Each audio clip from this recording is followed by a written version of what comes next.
de la paix. Mais la narration dramatique, oui, est liée à la notion de conflit en tout cas. Pas forcément d'une guerre. Il peut y avoir un conflit familial, il peut y avoir un conflit entre amis, sans qu'il y ait pour cela une guerre.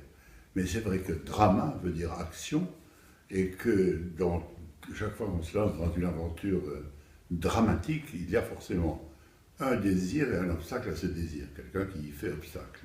Sinon, on ne voit pas très bien ce qu'on pourrait raconter qu'une chronique ordinaire, je me lève, je m'assieds, je prends un livre, les gens sortiraient assez vite de la salle.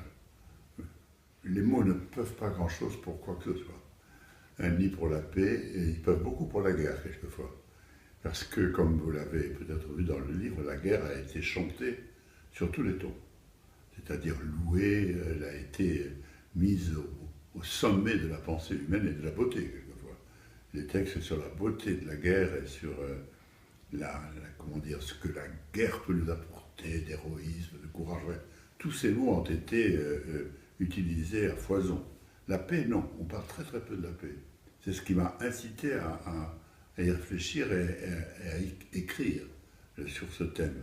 Parce que la paix est comme liée à la guerre, évidemment, l'une et l'autre sont un couple inséparable, mais la paix en général, on se la représente avec de charmantes jeunes filles qui, avec des guirlandes de fleurs, dansent dans des prairies et s'ennuient assez vite. Oui.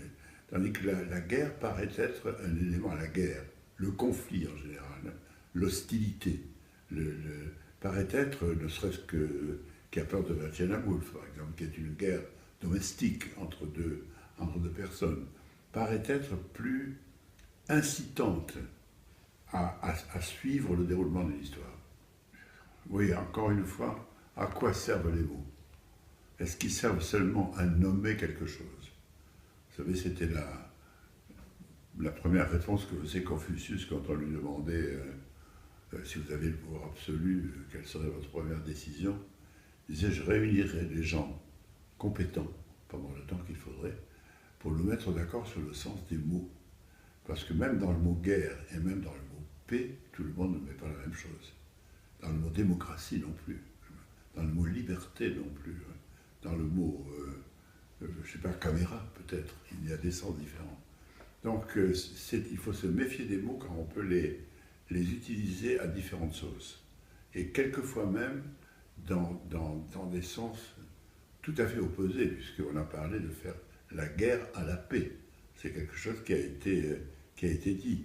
Des gens se sont scandalisés que l'on veuille rester et vivre en paix, en disant que la guerre est la seule manière de sortir de soi, de se grandir, de servir sa patrie et de mourir dans les meilleures conditions possibles. Alors il faut se méfier toujours des mots, et même du mot mot. Parce que si on se demande ce que veut dire le mot mot, quelle est sa différence avec parole, par exemple, avec substantif, avec qualificatif, on peut passer des heures là-dessus. Non, pas forcément. Je crois que la guerre ne sert à rien. Jamais la guerre n'a résolu quoi que ce soit. La guerre sert, surtout pour les hommes, et beaucoup moins pour les femmes, à déverser un trop-plein de haine, d'énergie, de violence que probablement la plupart des hommes ont entre eux. Mais la guerre n'est probablement pas originelle. Les gens qui se sont penchés sur la préhistoire voient que sur les os que l'on a trouvés, les blessures sont des blessures toujours accidentelles. Il ne semble pas qu'il y ait eu de guerre, à proprement parler. La guerre commence vraiment avec, la plupart des gens s'entendent à dire ça, avec la sédentarisation. La guerre commence avec la sédentarisation. La plupart des spécialistes s'entendent pour dire ça, comme le disait Rousseau. La première fois que l'homme a dit cet enclos est à moi et je le défendrai, inévitablement il suscite des envies, des jalousies, on veut l'envahir, s'il défend, une guerre se déclare. Donc la guerre n'est pas originelle à l'espèce humaine. Et c'est dans la paix que les plus belles choses se font. De notre point de vue, dans le domaine culturel, sans la paix, nous serions absolument incapables d'écrire, nous serions censurés, nous serions souvent emprisonnés, nous serions fusillés. Oui, il faut tenir compte du fait que prenez le cas de Napoléon qui a passé 13 ans à faire la guerre. Dans ces 13 ans, il n'y a pas une seule œuvre littéraire, pas une seule œuvre théâtrale, pas une seule œuvre picturale digne d'attention. Tout ça est balayé. Donc la guerre passe avant tout. Ce qui est très frappant dans la guerre, c'est que vous avez un peuple tout à fait paisible, comme ça, qui vit ses enfants, famille, qui va visiter d'autres pays, qui a des amis, même voire de la famille dans d'autres pays, et tout d'un coup, du jour au lendemain, on lui dit que cet autre pays est constitué de ce qu'on appelle des ennemis, et qu'il faut les tuer. Ceux que je fréquentais la veille, je dois les tuer. C'est mon devoir. Si je ne les tue pas, je risque moi-même des ennuis, et des ennuis graves. C'est ça, cette décision incroyable qui décide que du jour au lendemain, je deviens un tueur. Et il y a même des textes dans mon livre où on appelle à tuer. On dit ce qui est important, c'est de tuer. L'important, c'est de tuer. On a presque envie de dire de tuer n'importe qui. Et c'est donc de tout cela, évidemment, nous considérons la paix comme le souverain bien. Et nous espérons toujours qu'il y a eu Kant et Rousseau aussi qui ont essayé de traiter de la paix comme de l'idéal possible, d'une paix universelle. On n'y est jamais arrivé pour l'instant. Des guerres, il éclate tous les jours pour différents motifs. Mais la paix, c'est tout à fait autre chose. C'est un état d'esprit qui commence à l'intérieur de soi-même. Comme l'a dit le Bouddha, hein, il faut être en paix avec soi-même, sinon, si on n'a pas la paix intérieure, il est tout à fait inutile d'essayer d'établir une paix extérieure.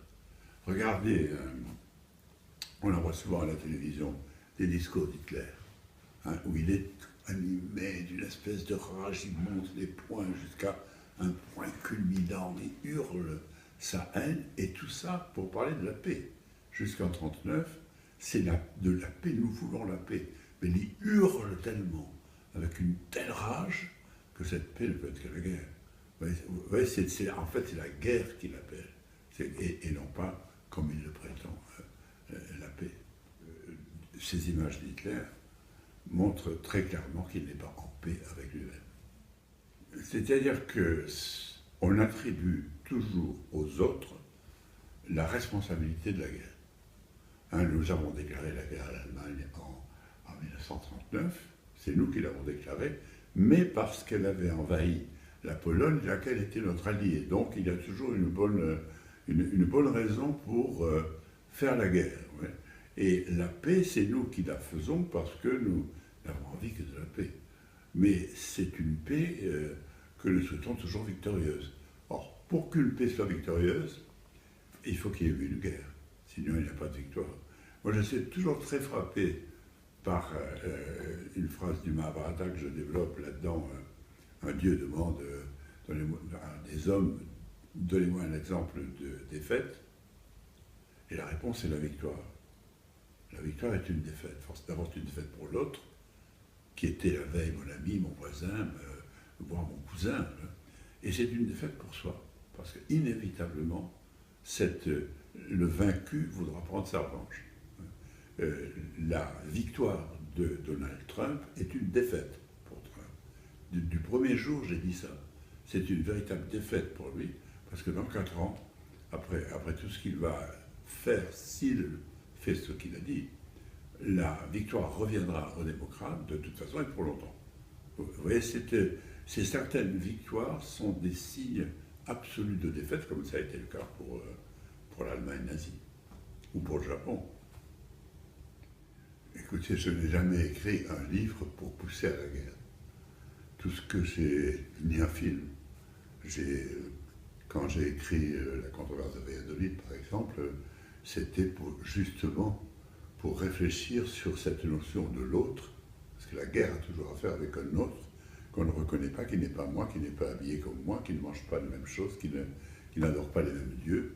Et comment ça se fait? Immédiatement, je me sens son ennemi et je veux le réduire à ce que je suis, moi, parce que je suis meilleur que lui.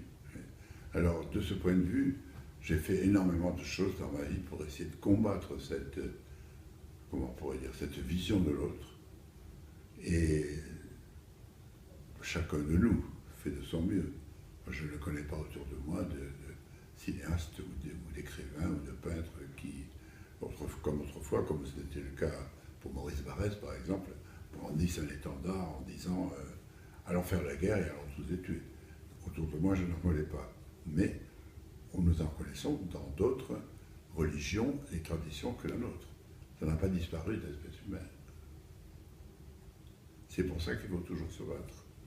Il faut se battre, il faut faire la guerre pour la paix.